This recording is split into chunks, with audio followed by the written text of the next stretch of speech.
Every dental and oral surgery procedure starts with a decision most teams make in seconds and rarely revisit. Are we blocking this patient?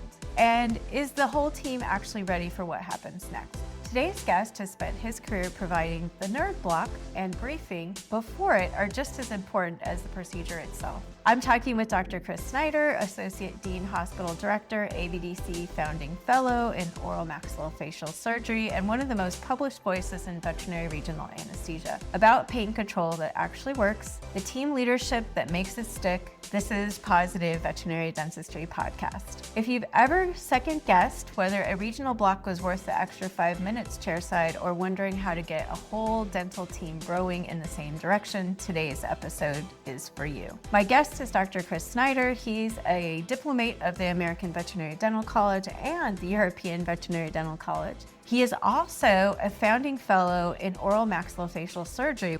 He currently serves as a clinical professor and associate dean for clinical affairs and hospital director at the University of Wisconsin-Madison School of Veterinary Medicine, and his research on regional nerve blocks has shaped how general practitioners and specialists alike approach dentistry and oral surgery pain management in dogs and cats. He's published in the Journal of Veterinary Dentistry, in JAVMA, and other publications. So welcome to the show, Dr. Snyder. Thank you. Thank you for having me. Absolutely. When I saw you last, we were in Porto, Portugal, and I sat in and listened to a lecture on this very subject. And your ears must be burning all the time, because as I go out into the world and teach veterinary dentistry to general practice professionals, I'm often asked a lot of questions about the methodologies, the medications, the drugs, the everything. And I'm usually talking a lot about regional nerve blocks because I'm talking about dental sensor safety. So dental radiology using a very expensive sensor.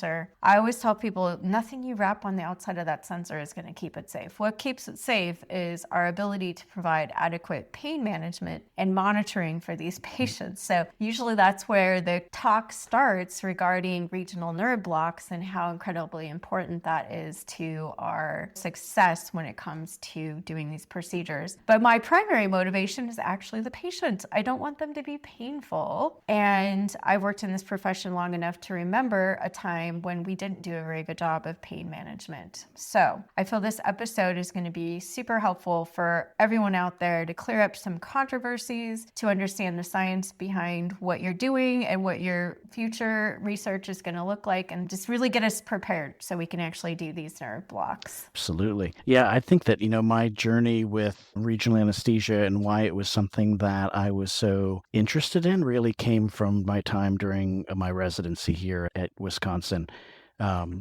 Bill Gangler, who was my mentor when we would go to the annual American Veterinary Dental Forum in order to be able to help keep costs down, he would always sign the residents up to be able to give a lecture in lab. It just happened that I fell into the regional anesthesia lab that we would teach, and I would show up to this lab. It was mostly general practitioners and veterinary technicians, but there was always one or two diplomates that seemed to be in these labs as well, and I would pull them aside and say, "Are you here to make sure I'm teaching the right stuff? Like, what are you doing here?" And they would say to me that when they had gone through their residency training, regional anesthesia was nothing that was ever really impressed upon them as being important. So they would actually look at it from the perspective of they were here to learn something too. And I thought that was really interesting, that we could have been at a place where we didn't necessarily appreciate that the patients feel pain and are uncomfortable from the procedures we're doing under anesthesia. And what I would end up doing is basically convincing myself that there's probably even a lot more that could be done. I mean, my wife is a veterinary anesthesiologist. My dad, he's now a retired human anesthesiologist. Like, I got anesthesia coming every which way growing up. And once I met my wife, and it really made sense. And to be able to talk to these other specialists who, and some of the ones that didn't practice regional anesthesia would actually say at these meetings, when I would ask them what they used and what techniques they preferred and approaches for the blocks, they'd say, "I don't actually use it in my practice, but I would if there was research that showed it." So for me, that was my marching orders to head right back up to Wisconsin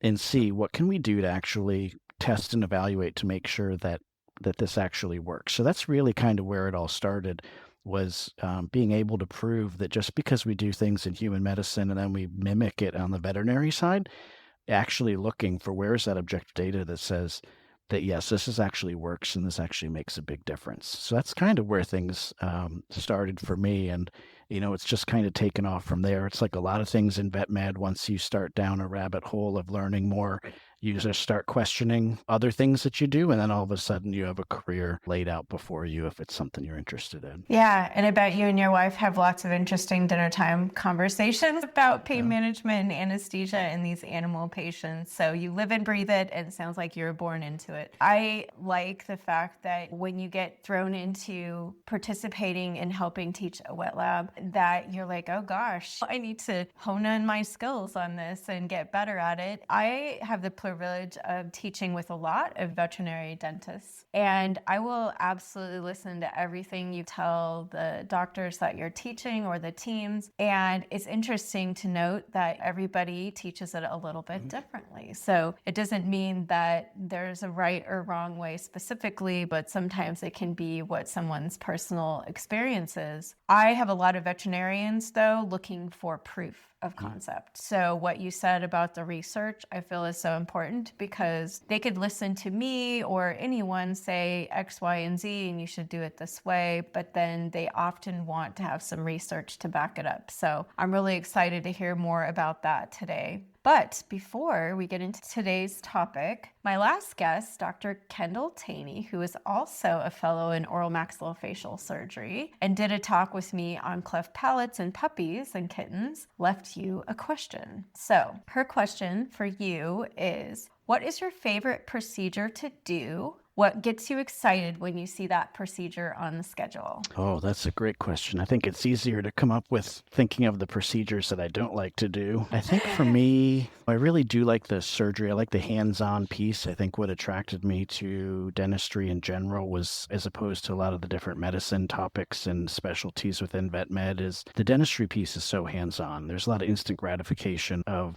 when you've done something successfully and correctly in the end, that it's done and you can kind of walk away. I think from that perspective, anytime I can improve a patient's quality of life, even if it's something as straightforward as extractions, knowing that there are vet students there that are watching me, that are really paying attention to how I hold the instruments, how I'm talking my way through flap creation, recognizing that those patients, when everything is all said and done, should be in a much better place than when they came in. I think the instant gratification piece of that is probably my day-to-day. I think I do really like the trauma cases. I like being able to put the pieces back together again and work through the mental gymnastics of figuring out, how do I need to line things up? How do I hold them there? How do I make sure this patient is a cooperative collaborator in the healing process? And I got to get the clients on board too. So that's that extra step of having to be able to convince them your pet's going to feel really good. If my pain management works and my surgery repair works, your pet's probably going to want to ruin everything that I've just done. So, how do I get that and communicate that to the client to be able to get them on board to know this is what we really need to work on in these next few weeks to get things to heal and have the outcome we're really looking for. I love it. I love the idea that you, even just with basic extractions, find the joy in being able to bring your expertise forward to the students and show them some things that will really change their future. So it sounds like you're getting a lot of joy out of helping not only the animals feel better, but also really helping people with their careers. So we're going to talk a little bit about that as well. And we're going to have a second segment that I'm going to put together with some information Dr. Taney left for us in regards to what to look like to become a fellow in oral maxillofacial surgery. But I'd love to learn a little bit more about what your journey into veterinary dentistry has been like after so many years in school to earn your degrees and expertise. Why did you decide to stay in academia and embrace an administrative role like you did? Yeah, that's a great question. Sometimes I ask myself the same question too, especially when we all question our life decisions, right? When I get the message, there's a really cranky client who wants to talk about something that didn't go the way they expected, and I just think to myself, maybe I should be back and listening to the whirl of the high-speed handpiece in the clinic right now. no, I think that's a completely legit question. I had to go through really coming to the conclusion of what makes me tick, even in making my decision to want to stay in academia. So, a lot of people will invest a tremendous amount of blood, sweat, and tears to go through the residency training. And as I was moving through the end of my first year, when I signed up for residency, I really thought I was going to come to town, wherever that was going to be. I was going to learn the craft, and then I was going to go into private specialty practice when I was done. And I really found that I enjoyed working with the students and doing the teaching piece. And as I worked through the end of my first year, my residency, then into my second, I continued to be able to maintain a connection with the resident who was a year ahead of me and 2 years ahead of me. And when it came time to make the decision that I wanted to stay in academia, I reached out to them and said, hey, Matt, hey, Don, I really think I want to stay in academia. Like, the idea of teaching the students and training a resident, like, why didn't you want to do this? Like, what's wrong with me? What am I not seeing to want to pursue this avenue? And they both had really good insights in it. And I've heard it a lot, even from the residents that I've taught. And that's that I just want to get out there. I want to practice. I want to get good at what I do before I even think about taking on a resident or start working with students. And I think for me, the opportunity to stay in academia and, actually I heard it and it sounded pretty cliche in the beginning, but I think I've really embraced it. It was Bob Fox from the AO, who was a medical educator, and he said that you can have a positive outcome on more patients' lives by being a good teacher than you can by being a great surgeon. And I think what that translated to me was, when you sit down and you have a fantastic outcome of your patient treatments, those are just one-offs that pile up after each other, and that you could be a fantastic surgeon and help those patients one at a time, or you could impact more patients' lives by being just even a relatively good teacher. And that's where I think I really fell into line, is that my desire to want to help patients through the education I provide to students, the education that I provide general practitioners or the veterinary nurses and technicians when I get an opportunity to teach them. That's what fills my cup, is I know it's not me with those patients down the road. It's me helping people help those patients down the road. Then I had to reevaluate things because I stayed in the university. I worked through the professorial pathway. Then hospital director role came up. Bill Gangler was the hospital director when I did my residency, so I did see how to balance both sides. I did have an interest in the business and the interpersonal skills and client communication and how important that was. I did gather that even when I was in veterinary school. And I had to make a decision again. Did I want to step away from clinics and the teaching even more to do something like this? And really where I've come to, again, feel like I am able to help my patients is, even if I can help work through an efficiency scenario in the teaching hospital where the neurologists want to just get one more MRI done a week on a patient, if I can help them figure out how to do this in accordance with anesthesia or whatever other groups are involved, that's still me being a veterinarian. I'm still having a positive outcome on or effect on those patients. So like the full circle piece of how do I continue to feel like I can flex that veterinary muscle, even though I'm a lot less hands-on opportunity with the patients. I feel like a lot of veterinarians and veterinary students may just think that their life is going to be working in a clinic and working with clients, working with the teams, working with the patients. But veterinary medicine over the years has really progressed to the point that there's a lot of roles that veterinarians play. And it doesn't necessarily mean that you won't wind up changing those roles as you progress through your career. I really feel like the vet students, they're going to remember what they learned from you during those formative years that they're becoming veterinarians. So when we think about what you do at the university at such a high level of administration and supervision, we wanted to talk a little bit about the decision making when it comes to working on an actual patient. So in the pre-planning for a case or intraoperatively or postoperatively, what does that look like when you decide you're going to have your preoperative discussion on this patient and having pain management be a part of that conversation? Yeah, that's obviously the very beginning of the true decision-making and procedural process for these patients. And it doesn't always happen the day of, it can happen the day before, it can happen on a consult visit awake. The way we're structured is we do see our patients in advance, typically be a couple weeks unless there's something urgent, in which case we may see them same day. But usually there's at least 24 hours of time between when we initially see them and when they end up on the table. The structure that we use here at the university is it's heavily reliant on the residents who handle a lot of the client interaction and patient care side of things, with the faculty overseeing and working with the residents for the true procedural delivery. So in the most standard situations with standard cases, there's going to be a good patient history that's taken. We've got medical records that have been sent in from the referring veterinarian. We have an opportunity to review those. And then there's a good dialogue that has to happen between the faculty and the residents, being able to ask them what actually in the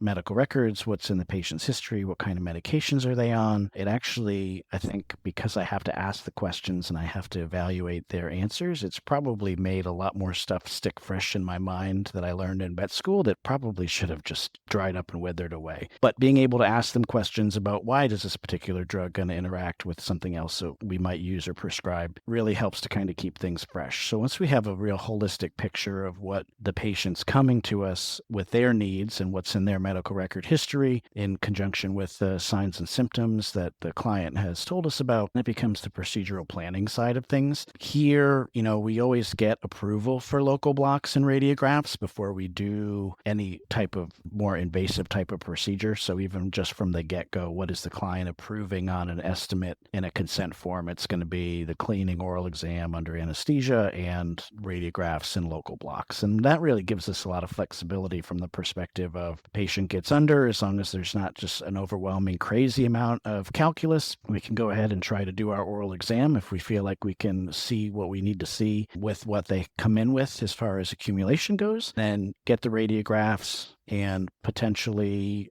incorporate the local blocks at that time while then the cleaning is taking place. And then we can call the client and say A, B, and C are an issue and X, Y, and Z are your treatment options. There's a lot of flexibility, I think, that comes into play when we do that, because it allows us to then, if we're going to mix or we're going to use a longer acting, delayed onset regional anesthetic, then it's going to give us that time for that medication to kick in and do what it needs to do, so that when we do intervene and do our procedure, the patient has been able to be kept at a low level of gas. So here too, we have the vet students. They're a part of the whole process. They do some cleaning. They do the positioning for radiographs. We teach them in a lab how to do the local blocks. They even get that before they hit the 4th year. So we've already kind of gone through the process at least once, if not twice, with them. And then we're there to supervise and help them along the way. So I think a big piece from my perspective regarding local block techniques is that if you're using techniques that you feel comfortable and confident about your familiarity with anatomy, then these blocks that are being applied should be done and be able to be performed safely. So I think that's an important piece, because when people worry about complications, and that's usually where fear of regional anesthesia comes from, is that somebody knows somebody whose cousin's neighbor's dog woke up and chewed its tongue off during a dental procedure. And it's, it ultimately comes down to, in my mind, if you're using a small amount of a sodium channel blocker and you're putting it in an accurate location, you don't need to shut down too many of those nodes of RANBA. Those are where the sodium channels open and close.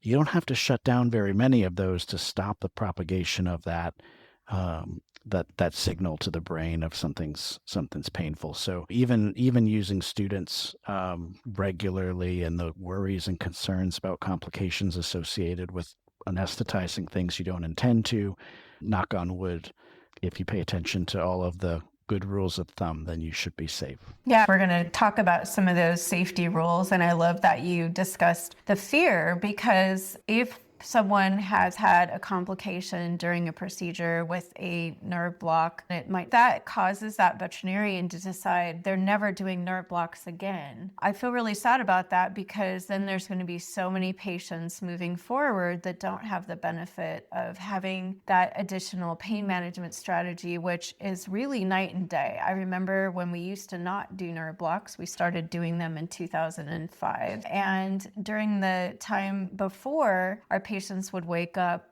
crying, pawing at their face, restless, unable to be comfortable. And as soon as we did the nerve blocks, our patients would wake up comfortable and they weren't exhibiting all those signs. I don't want people to be scared away from doing regional nerve blocks. This episode really is to help us learn, educate ourselves, and become more aware. Yes, nothing's without risk or complication, but how do we minimize that risk to the point that we can start to do them so they're not painful when they wake up, and we're able to do our surgeries with a much lower gas percentage, hoping to prevent some of those respiratory and cardiac negative things that happen when we talk about increasing the depth of anesthetic with these patients, trying to combat the pain that they may be experiencing. Thinking more about how a general practice might plan this, I think what you said happens in the university is not that dissimilar from how I've experienced a general practice approaching things. I really love preoperative visits because then that gives us a chance to not only look at the patient, point out some things we're concerned about, things like bad breath, bleeding gums, missing teeth for no reason, tartar accumulation on one side versus the other, and have a conversation about what we do under a general anesthetic, but also just the fact that we can go over what we do as a hospital to address pain. And it's not just that they're asleep, but just like when we go to the dentist, they might be filling a cavity or doing a root canal therapy or something, and they're going to be doing a nerve block because that way we really don't feel anything. And also, what do we do after the procedure? Like, what are we going to send home? What are we concerned about in regards to comorbidities or other things that might make us change our decision-making process when it comes to the drugs that we plan to use? What should the recovery be like? What should the client expect? And doing all this pre-preparing stuff really should be, in my mind, absolutely essential for dentistry. Nobody should just show up and say, I'm here for my dental. And, we haven't had any chance to talk to them about these things or have them sign permission forms. So I like that you mentioned that you do have them sign a permission form that we can do the nerve blocks, because if the client doesn't even know we're doing them and we perform them, then that could also be an issue, especially if there was some sort of complication. So we need informed consent, and I love that you said that that should be a part of it. Do you have any suggestions for a general practice on how they could improve the process of discussing pain management before they anesthetize anything, but especially when they think, oh, it's just a dental? They don't even know that there's going to be any extractions, and they sort of just approach it like they might for every single patient. Like, we give this pre-med, we induce with this drug, we start them on gas, and then we start doing whatever. So what do you think would be a good idea for them to consider? Yeah, I think that there's probably, it comes back to, I think, what you were saying in the beginning, is that pre-op visit really is the opportunity to set expectations, because we know that hands down, when clients are disappointed or there tends to be an issue that arises, it stems from communication, and that communication is usually associated with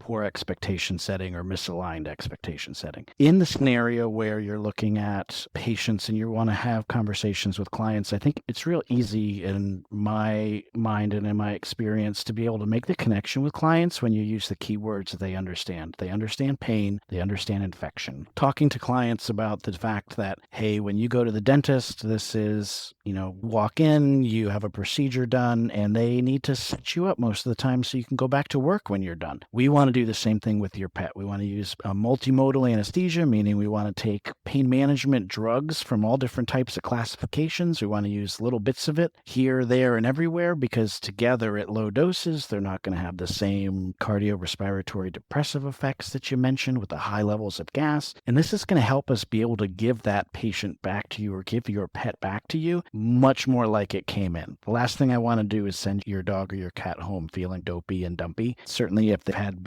a big surgery, and keeping them quiet, that certainly can be an important thing, an important component to the healing process. Most of our patients aren't going to be having procedures like that, and being able to make sure that they can transition to those oral pain meds for home comfortably and easily really falls back on the fact that we want to make sure that that pain bus doesn't start rolling away from us, because trying to stop that pain bus is going to be a lot more difficult if their mouth hurts. They don't want to take their treat with the pain med in it. It's going to help keep them comfortable. I think using the regional anesthesia piece and using those keywords of, pain, treating infection, sending them home like they come in can all go a long way. Yeah, and we want the clients to say yes to us. So 100%, 1000% agree with you that if a client is disappointed or upset, it's usually a communication issue, and that we as veterinary professionals need to be so much more proactive. I know a lot of veterinarians, because we need to be focused on the patient, are reluctant to call the client during the procedure or have someone call the client during the procedure, even if it's just to give a reassuring word that their pet's doing fine under anesthesia and that what we thought was what we need to treat is what we're treating today, and we'll call them when their pet's in recovery. I think those kind of things just really help bond these clients to us, and also ensures that they're not going to feel like we didn't communicate effectively, especially regarding something that would be undoable, something that, we need to get informed consent about. So getting a hold of them as soon as possible is always my strategy, because what if they don't answer the phone? And what if we can't get a hold of them? So we don't want to be waiting with their pet under anesthesia, waiting for informed consent. So I love that if we can talk to them as much as possible in that preoperative period when we have them as a captive audience in the room. We can go over everything. We can show them things. It's so worth our time to take the time it takes to do that, rather than trying to rush and say, well, we'll call you later. We'll give you an estimate via email. None of those things I think are very successful when it comes, especially to dentistry, because inside the mouth is the great unknown, as you know, and there's so much to be found. And to me, I think that's where I think those pre-op visits are so valuable and important, because yes, 50% to 75% of the tooth lives below the gum line. I can't 100% guarantee that what I think I'm seeing awake is really what I'm going to see on radiographs. If I can invest the time and give the client the education of, this is what I think we're going to see, this is what I'm worried about may be visible on radiographs, let's talk through it now, let's draw it on the dry erase board. I want you to ask me all the questions so that you feel comfortable that you know what I'm trying to explain, because that way when I call and your pet's under anesthesia, just like you said, it's going to be a quick phone conversation. Hey, remember we talked about scenario 2? This is actually what I'm seeing under anesthesia, so root canal's not going to be an option. We have to go with extraction. At that point, like with those, in being in specialty practice, we get those clients that are super heavily invested, and they're usually educated by Dr. Google, and they come to the table trying to be a good advocate for their pet, to be able to have them have a mental picture of what you've talked about and have them understand, okay, yeah, I really did want a root canal, but you did show me in the picture that it was a vertical fracture and you wouldn't be able to do it. So I'm not going to question you. I just want you to, I'm going to give you my blessing to go ahead and do that extraction. Let's just move forward. So I think that's also an important piece of that preoperative visit as well, is that description of being able to say, this is probably what we're going to find. This is what I want to make sure is the case before we commit to making a procedural decision. And just like you said, if you can't get the client on the phone, the last thing anybody wants to do is drop their car off for an oil change and pick it up and find out the engine was rebuilt and have the charges associated with that, right? So it's again, it all comes down to that expectation setting piece. And I think what you said too about the informed consent, I think that's increasingly becoming important in day-to-day society. I think that many states are informed consent states. Wisconsin is one of them. All the client has to do is say, you never told me that this was an option, and therefore I'm not going to pay, or I'm going to bring a grievance to the state board. And in this state, that's a reality. So, being good about your documentation, and again, like you said, communication. Also, even if you have them sign something that says, Dr. Snyder, I trust you. You can extract all of my pet's teeth if you want and spend all of my money. I don't think they actually mean it, because they don't even know a dog has 42 adult teeth, right? If there is something that you're going to catch on the awake exam, I don't know that anybody could do it better than you, Dr. Snyder. So a lot of general practitioners are not going to be looking for some of those red flags or those little subtle signs that you might catch in order to have that preoperative conversation. So some of those things are only going to be realized when we do get the dental x-rays, we get the clinical evaluation under anesthesia, and now we really do need to talk to the client, because otherwise Otherwise, we might have to just wake them up without actually treating what might be a very painful situation for that patient. And doing our best to communicate sometimes isn't good enough when the client's expectations are completely different. So once the pet gets in the hospital, they're admitted, we should have a written plan for our pain management strategy for this patient. And that plan could be altered in the face of finding something that we didn't expect. So we get in there and, oh my gosh, I've certainly had these things happen to us where we thought it was one extraction, and then we get in there and find out that there's 20 extractions. And that's a huge different situation where maybe we didn't budget enough time for that. We certainly talk about staging patients and things, but also just how we're approaching the pain management, especially if someone thought it's just a dental and then they realize, oh gosh, we have to do all this additional treatment. And that could even be saving teeth, because doing root planing, especially open root planing, but really any root planing, can send sort of these electrical shocks across the nerves of the cementum through the dentinal tubules, right? So I don't want us to think that nerve blocks are just for extractions or some fancy oral maxillofacial surgery. So could you tell us a little bit more about when you would consider nerve blocks appropriate? What procedures? Yeah, I would say that in my mind, anything other than just a routine cleaning has an absence of any work being done below the gum line. I think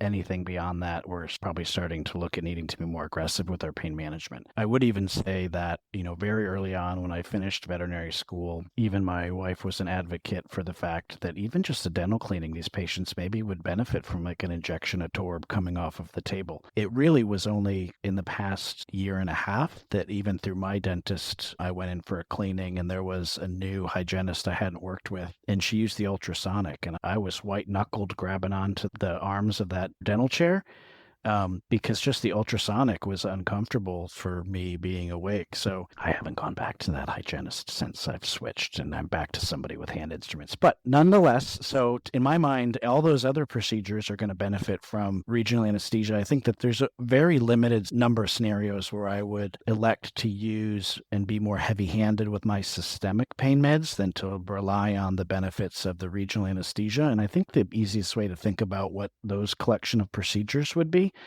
are going to be the procedures where there's a surgery done and there's going to be like some flap that's pulled over and it's not supported by bone. And it's not supported by bone, and on the other side of that flap is the nasal cavity. So for me, oral nasal fistulas, or if there's a maxillectomy, or if there's a cleft palate, those are all going to be situations where I will do my best to stay away from regional anesthesia. Because what I don't want that patient to be numb, which is a good thing because they can't feel the surgery I did, but they can still feel the sutures with their tongue. And then they end up rubbing their tongue up against those sutures, which creates tension, which if there's no bone on the other side means that tongue could just push right through that flap closure into the nasal cavity. And now we're stuck with a big oral nasal fistula. So in situations where the anesthesia people are feeling that there really needs to be something more than what they can do with gas or with CRIs of additional pain meds, in those situations, I would reach for lidocaine because I know it's the shortest acting. But, even in my own personal experience, 12 hours after having a lidocaine block, I couldn't feel part of my face. The lidocaine's guaranteed to work for 2 to 4 hours, but it could work longer than that. And that could put us back in that situation where the patient's still numb and then are self-traumatizing their surgery site when they're done. So, that's that list of patients or cases that I would try to stay away from local blocks is pretty small. And I guess the other big one would be any tongue type of procedure, whether it's a biopsy or any sort of resection. Those guys, again, I would not want to block them because as a human dentist described it to me one time, it's kind of feeling like you've got a big gummy bear in your mouth. And if you can't rationalize and know that you shouldn't chew on that gummy bear, you're just going to traumatize the tissues that are there. And that's not where we want to end up. It's really interesting. I'd never thought about the fact that there would be some fairly major surgery that you actually would not want to use regional nerve blocks for, such as where you mentioned the oral nasal fistula. Others may not be approaching some of those bigger surgeries that you mentioned, but oral nasal fistula repair is often done in a general practice setting. So that's great advice to consider not using a nerve block in that situation to avoid self-trauma and to instead utilize something like CRIs. And we use CRIs and regional anesthetic blocks in a general practice setting. And I realized what a match made in heaven CRIs are with dentistry and that multimodal approach when it comes to how you're addressing the pain management in these patients. When you're choosing the drug to use for these nerve blocks, what are your thought processes in regards to the difference between bupivacaine, there's ropivacaine, mepivacaine, like there's all these different canes out there. And I understand because bupivacaine isn't often used in human dentistry that may contribute to its lack of availability in the veterinary market. Is there any truth to that? Or why is it that bupivacaine sometimes goes on back order and people can't get it? So I know that's like two questions, but drug choices, and when we're left with few choices, what do we do? Yeah, so I think you're spot on. I think the whole cane family of drugs are sodium channel blockers, where how tightly they bond to the fatty tissue, the fatty myelin that insulates those nerves is what differentiates a lidocaine from a mepivacaine, ropivacaine, carbocaine, all of them. I'm not familiar, I guess, with the bupivacaine maybe not being used as much on the human side as it contributes to a back order of its availability. I do feel like when I was doing some of my initial research, looking at and actually, preparing for lectures, talking about the wide cane range of drugs, it did seem like that maybe bupivacaine was used in other parts of the body for different types of blocks. But regarding how tightly they bind to the myelin, how long therefore the effects work, bupivacaine, I can't explain to you why we've settled on that one over the ropivacaine, mepivacaine, carbocaine, all those other ones, except maybe there's probably a price to that in vet med. But I think just remembering and keeping in mind that lidocaine is going to be the shortest acting, quickest onset, everything else is going to last longer, bind more tightly, and then I think it probably comes into that cost benefit ratio. Okay, or maybe even what's available to someone. I often will tell them if bupivacaine seems to be on back order, they could look at ropivacaine or maybe even a different strength of the bupivacaine, because most people are looking for 0.5%, right? And they could use it maybe interchangeably, which I would love to hear your official word when it comes to actual dosages. So in your practice experience, do you favor one of the canes over another when it comes to what a general practice might be considering for extractions or maybe gingivectomies or deeper cleaning below the gum line, root planing, things like that? Yeah, I guess I don't really have strong opinions about choosing alternatives or which alternative to use. I think that in my mind, the toxic dose of that lidocaine family of drugs tends to run pretty similar across the board. So the percentage of concentration of those medications does vary. So we have lidocaine,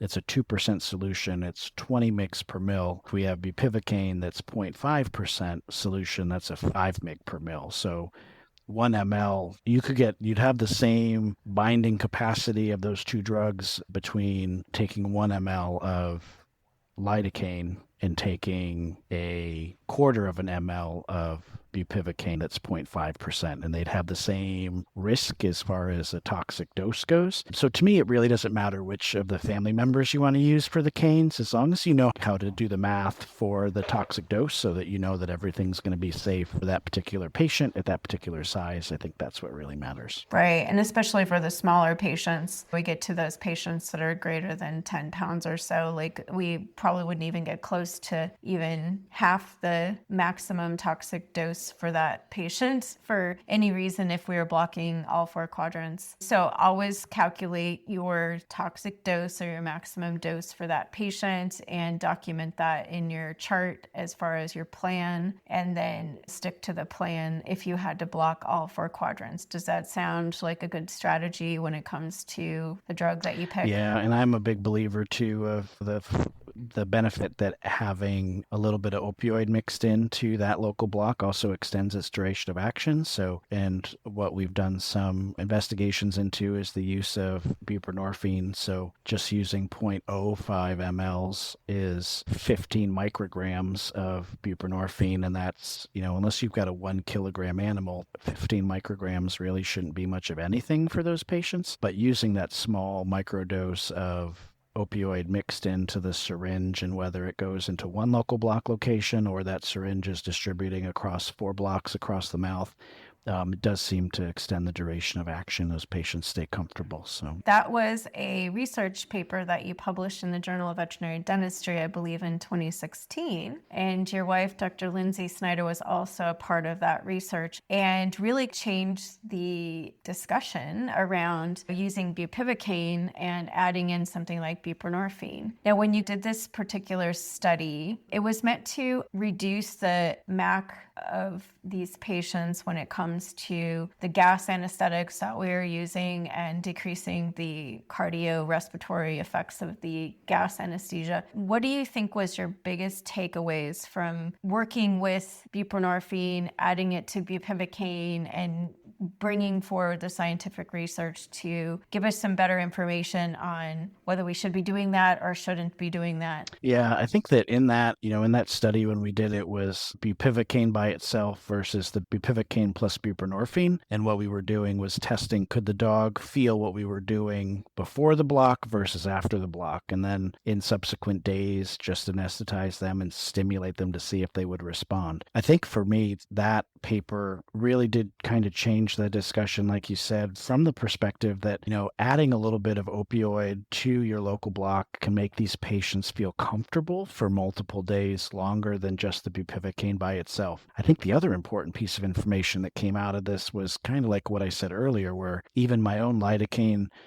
local block in my mouth, I couldn't feel part of my face 12 hours later. In that paper, even the dogs that just had the bupivacaine coming back a day later and they still couldn't feel what we were doing. And they were coming back the day after that and they still couldn't feel what was happening. So I think what really that should also ingrain in us is the fact that if I'm going to put this medication and make this patient numb in a particular area, I want to make sure I'm only making the structures numb that I'm intending to. Because if I end up anesthetizing something I don't want to, like the tongue is the worst case scenario everyone thinks of. Even if I just use bupivacaine, that patient's tongue might be numb for multiple days.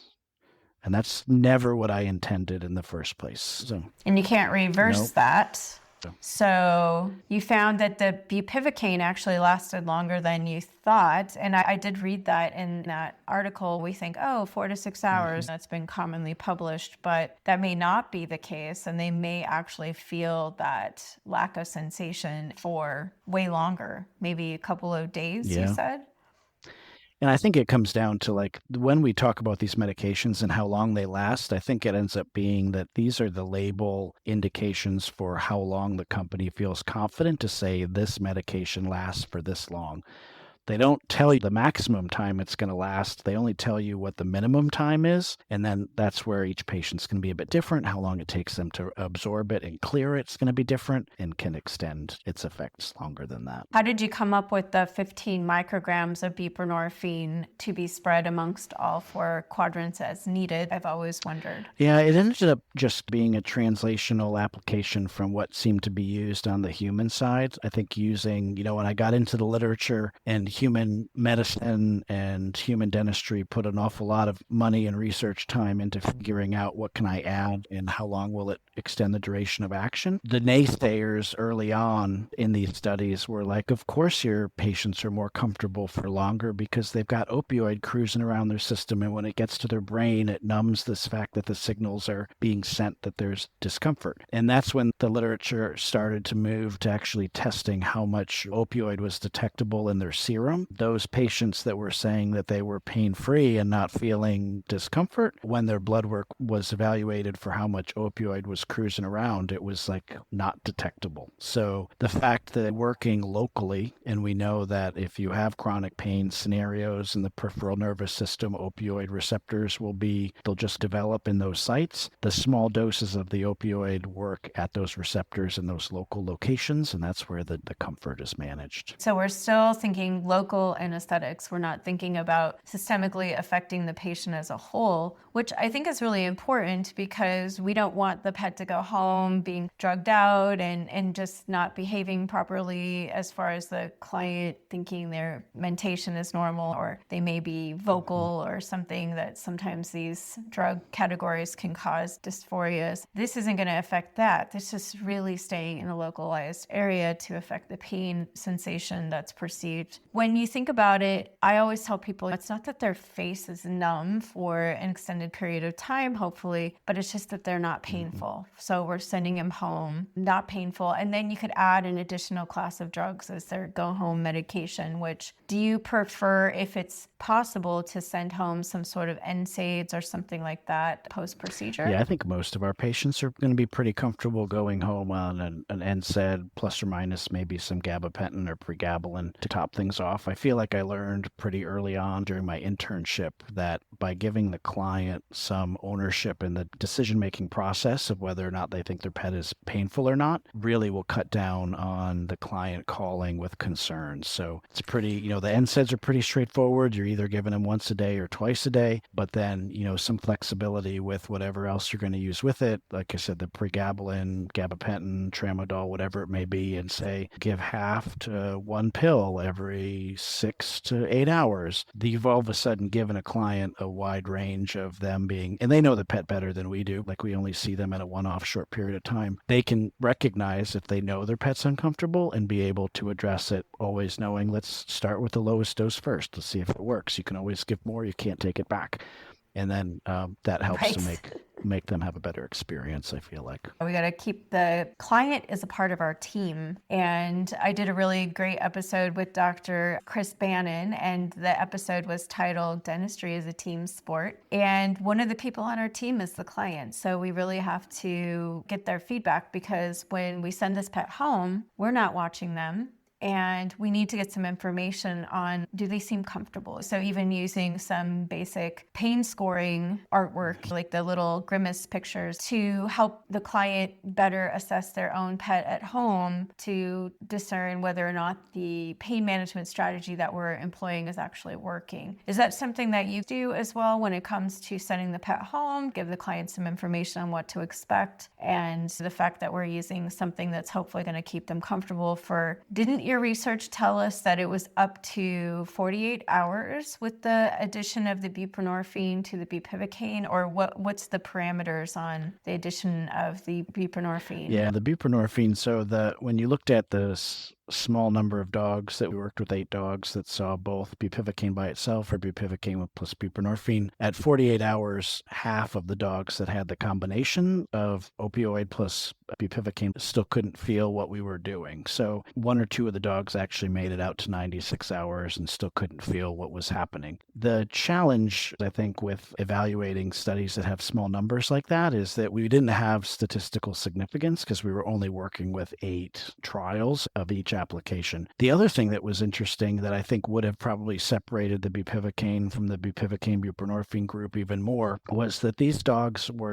they didn't have existing dental disease. They didn't have a reason for mu receptors to be upregulated in their peripheral nervous system. So we were basically taking patients that were naive from that perspective, and they didn't really have mu receptors in all likelihood to have the opioid act on. If we had a selection of 8 dogs that did have reason to have upregulation of the mu receptors, we might have seen the opioid group being numb for a lot longer because they had receptors to actually bind to. So yes, in general, I think you can say if you use an opioid with your lidocaine family of drug, the hope is you can get at least 2 days of comfort out of it very likely longer, but there's really no good numbers to be able to prove it at this point. And until our veterinary patients can start talking, tell us, I don't feel good or this hurts, I think we're going to struggle to try to get those numbers up. Sure. And, when they're home, how we judge that sometimes is basically they're eating, they're drinking, they're acting happy, and sometimes just fixing the dental pain that they were already in is a huge benefit to their mentation and how they're feeling. So I think there's more potential research to be done, it sounds like. Some people talk about adding other drugs besides buprenorphine. I don't know if dexmedetomidine or some other drugs out there. Do you have anything to add in regards to that specifically if someone's considering using something different than buprenorphine? Yeah, I would just,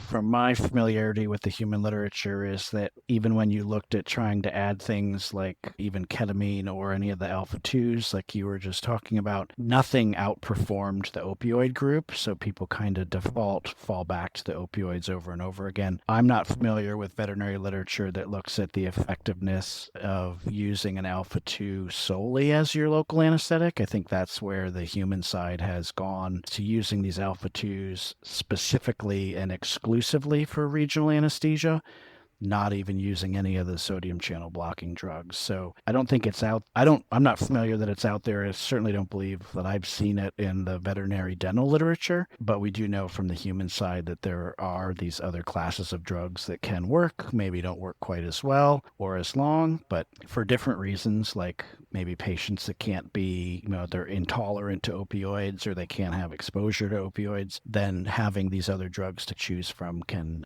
be effective, but it's a different menu of concerns that we have with our patients. It will be interesting to see what other research comes out, but sounds like we should stick with what we know has been proven to be effective. Another thing is that there's always been this tendency in veterinary medicine to mix drugs together. And in my early days, my veterinary dentist that I was mentoring with, they recommended that if we were in a hurry, we could mix lidocaine and bupivacaine together to get the best of both worlds. Can you tell us about whether that is or is not recommended? Yeah, certainly the mentality and the philosophy seems to be right. I want the quick acting onset of lidocaine. I want the extended duration of action of the bupivacaine or mepivacaine or ropivacaine. If I mix them both together, then I should get the quick onset with the extended duration of action. From everything, and I'm not a pharmacologist and I'm not a pharmacist, but from what has been explained to me by those groups is that how the chemical mixtures of those drugs actually start to cancel each other out in the formulations that they're in starts to become problematic. So by mixing the two together where you think you're getting the benefits of both drugs, what you may actually be doing is rendering both of them to be less effective at what they should be good at doing in total. So from that perspective, I really try to discourage people from the mixing of the lidocaine and the bupivacaine together. And I think probably where the other piece of that could come from is, again, I'm not familiar in the human literature where they commonly mix those two drugs together, and it might very well be because of the way that they start to chemically cancel each other out. Yeah, and we as humans don't like our face feeling numb for several days. We need to go get our milkshake that we really deserve. So on the human dental side, they're more likely to use something like lidocaine, I understand, so that hopefully it won't make us numb for too long. So I often tell people that when the pet's under anesthesia, just like us, they actually have the ability to raise their little paw and tell us that they're actually feeling pain. And what I mean by that is they're not actually raising their little paw like the dentist might tell us we can raise our hand if we've got our mouth propped open and they're drilling and suddenly we feel the pain. But how they do that is by a sudden change in their vital signs, spike in heart rate, respiratory rate, and blood pressure. And that's them telling us, ouch, that hurts. If I was a human in a dental chair getting a filling done or something, and I decided, oh gosh, I can feel that, and I raise my hand, they're going to stop drilling, I think. And they're probably going to do something to make it so that I hopefully can tolerate this better,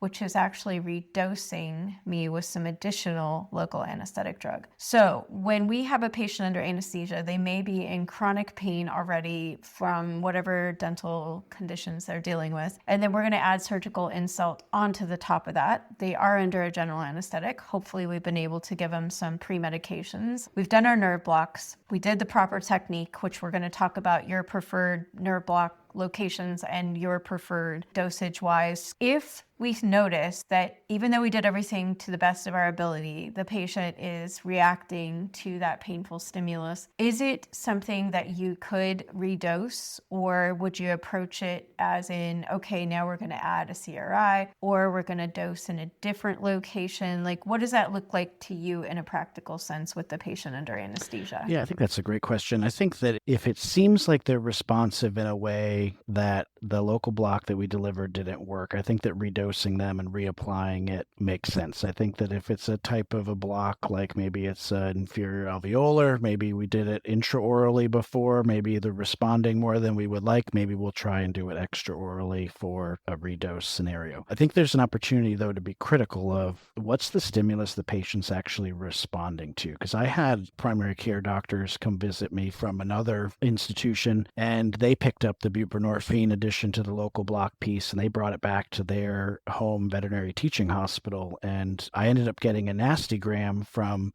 their anesthesia department who said, I can't believe you're teaching my primary care doctors to do this. It's the buprenorphine is reversing the pre-med pure opioids that we're giving. These patients are starting to wake up under anesthesia. You can't be doing this or teaching this. So I let him cool off a little bit, and I asked for a phone conversation. And actually what had happened was the patients were being done at that practice in lateral from one side to the other. And the patient would, and I've had this occasionally happen in my hands too, although my patients are done in dorsal, but nonetheless, the principle's the same. The patient's comfortable. They're not feeling the surgery that's happening. The person monitoring the anesthesia keeps dialing down the gas.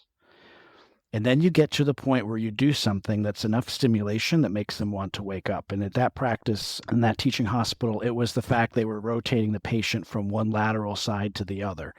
That patient had been dialed down so low on its gas that stimulation of just moving them was enough to wake them up. So seeing the spike in the heart rate, seeing the respiratory rate go up, or if they're trying to buck a ventilator or something like that, if all of that's happening in the course of a normal procedure versus a big change, like you're moving from one quadrant or you're putting towel clamps now on a different area, all should probably come into the equation to be able to say, is it that my local block didn't work, or is it that my local block worked so well that I was able to turn the gas down so low that now this new stimulus is enough to want to wake the patient up? I think sometimes people get a little too zealous with decreasing the isoflurane rate to the point that, just like you said, we don't want patients jumping off the table or suddenly having some sort of event where they weren't painful, everything seemed fine, and then suddenly there's something acutely painful, or their brain is being twisted because now they're on the other side, and that stimulus all of a sudden is causing them to suddenly be super light. And I talk to people about that as well when it comes to dental sensor safety, because that sensor, which is worth thousands of dollars,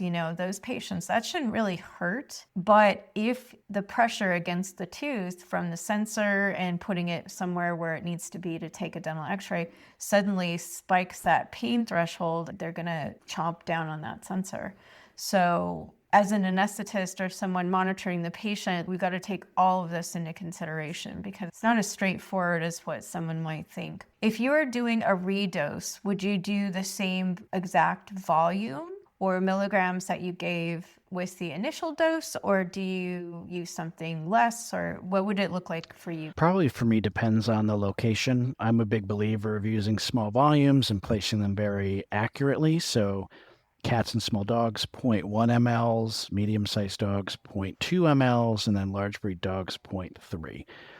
If it was a large breed dog and they were responsive to something I was doing in a maxillary quadrant, I would have very little concern about redosing them with another 0.3 milliliters in that area. If I was doing something in a large breed dog and the mandible and they started to get responsive, another 0.3 mLs in an area that could anesthetize the tongue inadvertently or by accident, I might dial back the volume. So I guess I think of it from that perspective. Redosing a maxillary-esque block with the same volume, I'm much less concerned about anesthetizing things I didn't intend to. In the mandible, I'll I'll approach that a little bit more conservatively. And that's a strategy that I've stuck with as well. Usually I'll use half the volume in a mandibular block as what I would use in a maxillary block. I wasn't taught with quite such a low dose that you're doing specifically. However, I've talked to you about this, and I know some veterinary dentists who were your residents and people that you've trained, and they understand the approach to being super accurate with the needle placement. So what blocks do you feel a general practitioner should be able to perform, and how would you recommend that they get more accurate with their needle placement so that they can use a smaller amount of drug but affect exactly where they want to affect? Yeah, I think for a general practitioner, I think feeling comfortable and confident about being able to get into the infraorbital canal and placing the needle through the canal, keeping the needle parallel with the roof of the mouth, should keep you away from the eye, unless there's any eye disease that's happening, or you obviously wouldn't retropulse the eye when you're trying to do that, because that would run the risk of penetrating the globe. When it comes to the mandibular blocks, I think those are all fair game too. In general practice, I think that making sure, the single best thing I can tell somebody is to use the small volumes that we talk about and keep the needle right up against the lingual side of the mandible in that area of the ramus, because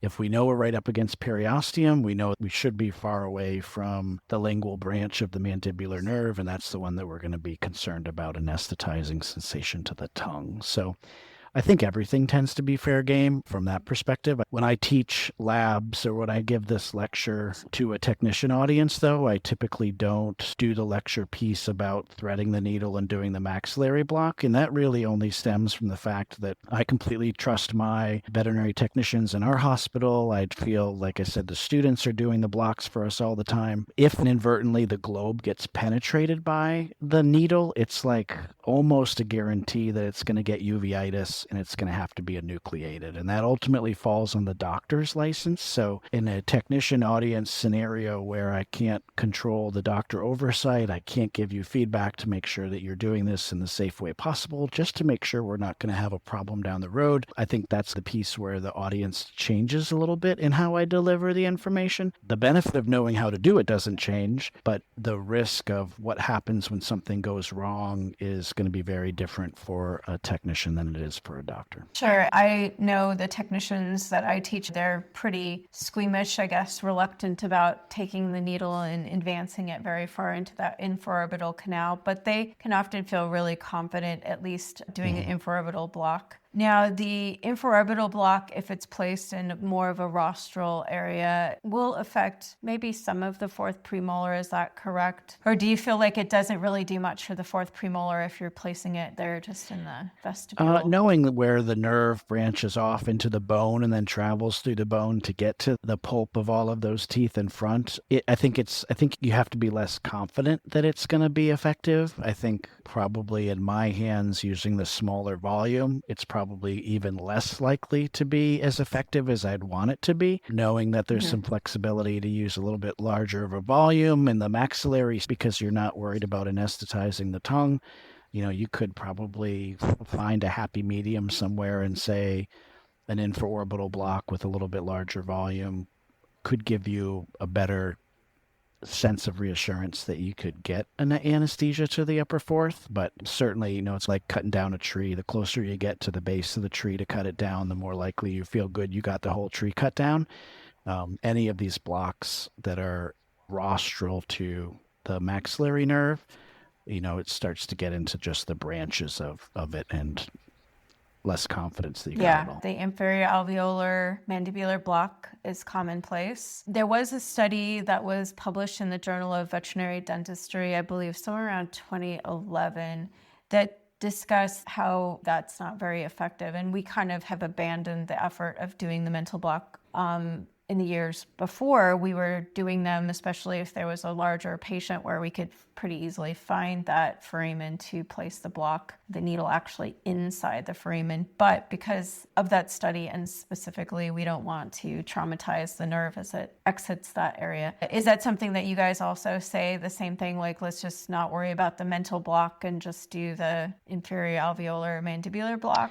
Yeah, for the most part, I think, when it comes to the risk benefit, like if all I was coaching a student or a veterinarian on just treating incisors, doing a mental block that doesn't work is going to be less of a negative outcome than doing a mandibular block, anesthetizing the tongue by accident. So I think it comes down to that risk benefit evaluation as well. So the mental block could be considered if we're just thinking about working on incisors specifically, because we don't really need to block the whole entire quadrant. Do you suggest the needle needs to go in the foramen, or you can just bleb the drug over the foramen if you were to be performing that block? Yeah, and try to impress upon people it's important to just try to put the bavlocal over the foramen as best you can. If not, then right up against the periosteum.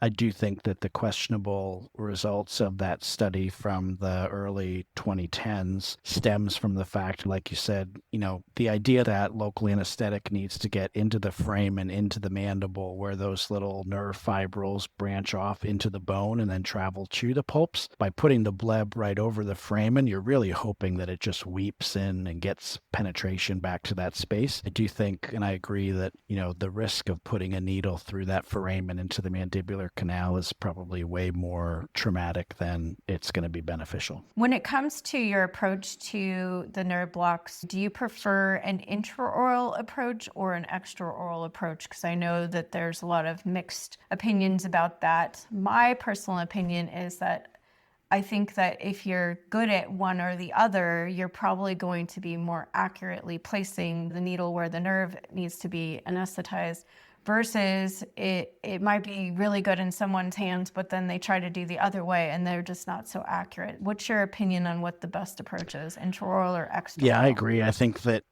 as long as somebody's consistent and putting it in the right spot, I think that's the most important piece. I think also knowing when you run the risk of making the disease process or something worse, doing it the way that you're comfortable makes sense too. So I think most people are probably comfortable doing the intraoral approach, knowing that, hey, if you're biopsying something that looks kind of ugly and it might end up coming back as a tumor, if your needle is going to be coursing through what that definitive surgery site is going to be, then we could end up seeding those tumor cells more distantly than we intended to, and really thinking about using the extraoral approach instead. So I think anybody who's most comfortable with the extraoral approach probably has fewer instances where they would need to convert to the intraoral, but I think people feel more comfortable with the intraoral because you can see the landmarks better. I don't think we'd be comfortable with our dentist coming from through our skin to do but I